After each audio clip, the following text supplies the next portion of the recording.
Ketua DPRD Kota Padang Syafrial Kani dan anggota DPRD Provinsi Sumatera Barat Desrio Putra melakukan kunjungan silaturahmi dan berdiskusi bersama pengurus Badan Wakaf Meja Putih. Sabtu tanggal 31 Desember tahun 2022 di kantor Lembaga Sosial Meja Putih. Kehadiran kedua tokoh tersebut disambut oleh Ketua Lembaga Sosial Meja Putih Sayyo Ramlan, pengurus LSMPS dan Badan Wakaf Meja Putih Tahdiwar. Silaturahmi berlangsung hangat penuh dengan suasana kekeluargaan. Dalam diskusi Pak Syafrial Kani berbicara tentang sosial ekonomi dan peningkatan sumber pendapatan, PAD Kota Padang. Menurut beliau banyak wacana dan peluang bagi masyarakat untuk mengeksploitasi sumber-sumber sosial ekonomi yang ada di Kota Padang.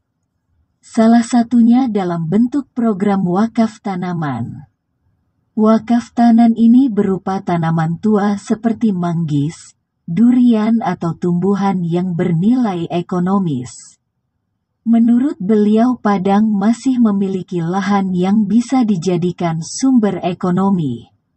Pada sisi lain Desrio juga memiliki pemikiran yang sama untuk mengeksploitasi sumber-sumber ekonomi kreatif apalagi Kota Padang memiliki potensi urban farming yang potensial. Ramlan selaku Ketua Badan Wakaf Meja Putih menyambut baik ide-ide dari kedua tokoh tersebut. Sehubungan dengan wakaf tanaman sebagai alternatif solusi ekonomi agaknya punya alasan yang tepat. Hal ini tentu dilatar belakangi dari upaya pemanfaatan lingkungan untuk sumber ekonomi merupakan sesuatu yang primer. Pemanfaatan lingkungan berupa hutan menjadi kajian dalam PP No. 6 tahun 2017. Mencarikan sumber ekonomi masyarakat melalui penanaman pohon produktif merupakan salah satu alternatif semestinya menjadi kajian ilmiah dan faktual. Membaca peluang ekonomi untuk Kota Padang khususnya perlu dicarikan alternatif-alternatif. Salah satunya adalah pemanfaatan hutan sebagai sumber ekonomi berbasis wakaf. Setidaknya menurut Ramlan yang juga Ketua DPD Himpunan Masyarakat Tani dan Nelayan Sumatera Barat tersebut bisa memiliki maksud dan tujuan sebagai berikut. 1. Mencari alternatif sumber ekonomi baru menopang ekonomi perkotaan. 2. Inovasi dalam urban farming dan objek wisata alternatif. 3.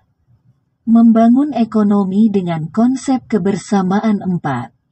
Memberi akses pada kearifan lokal untuk inovasi wakaf tanaman. 5. Membuka peluang kerja pada sisi lain. Menurut Ramlan Lembaga Sosial Meja Putih juga memiliki badan wakaf.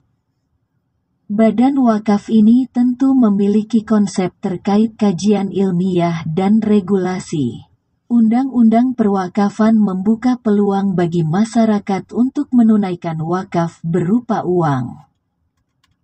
Wakaf uang disyaratkan melalui peningkatan ekonomi produktif. Bidang usaha dalam bentuk investasi tanaman wakaf produktif. Hal merupakan langkah bijak sebagai suatu alternatif dari wakif yang akan dikelola oleh Mazir dan dikelola oleh Badan Mazir Wakaf Lembaga Sosial Meja Putih. Melihat dari sejarah wakaf, ternyata wakaf kebun atau tanaman kurma menjadi penopang ekonomi pada waktu itu. Dari kajian pertanian daerah perbukitan Kota Padang sangat berpotensi untuk ditanami manggis dan durian. Dari aturan tentang pemanfaatan hutan ada peluang bagi masyarakat untuk memanfaatkan sesuai regulasi. Ini akan menjadi pilot proyek ke depannya. Proyek ini adalah upaya masyarakat untuk mengatasi kesulitan ekonomi dengan pemanfaatan sumber daya alam yang ada. Menanam tanaman berupa manggis dan durian akan membuat hutan tetap asri dan memiliki ekonomi tinggi. Penyediaan bibit dari wakaf termasuk pemeliharaan sampai produksi. Sumber pendanaan bisa melalui wakaf uang sebagai modal atau secara langsung yang bersangkutan menaman dan menjaga dan hasilnya dimanfaatkan untuk sumber ekonomi baru. Efek domino yang muncul dari program ini diantaranya: 1. Pemanfaatan berbasis kearifan lokal, local wisdom. 2. Pemanfaatan metode wakaf produktif. 3. Peluang pendapatan kota dari sektor hutan. 4. Penyerapan tenaga kerja. 5. Alternatif destinasi wisata. Menyikapi hal ini perlu jaringan kerjasama dengan akademisi dan badan wakaf, lembaga sosial meja putih serta masyarakat adat. Analisis SWOT guna melakukan kajian yang lebih mendalam mengenai komoditas manggis serta merumuskan langkah-langkah strategis pengembangannya, maka dilakukan analisis SWOT, Strengths, Weaknesses, Opportunities, and Threats, atau analisis mengenai kekuatan, kelemahan, peluang, dan ancaman yang berkaitan dengan suatu aktivitas proyek atau usaha.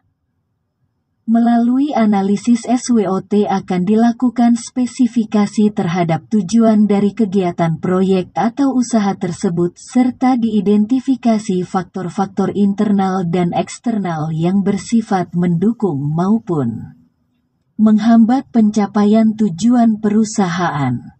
Menurut Ihsan dan Eid, 2011. Analisis SWOT merupakan alat formulasi pengambilan keputusan serta penentuan strategi yang ditempuh berdasarkan logika atau alur berpikir untuk memaksimalkan kekuatan dan peluang dan secara bersamaan juga meminimalkan kelemahan dan ancaman.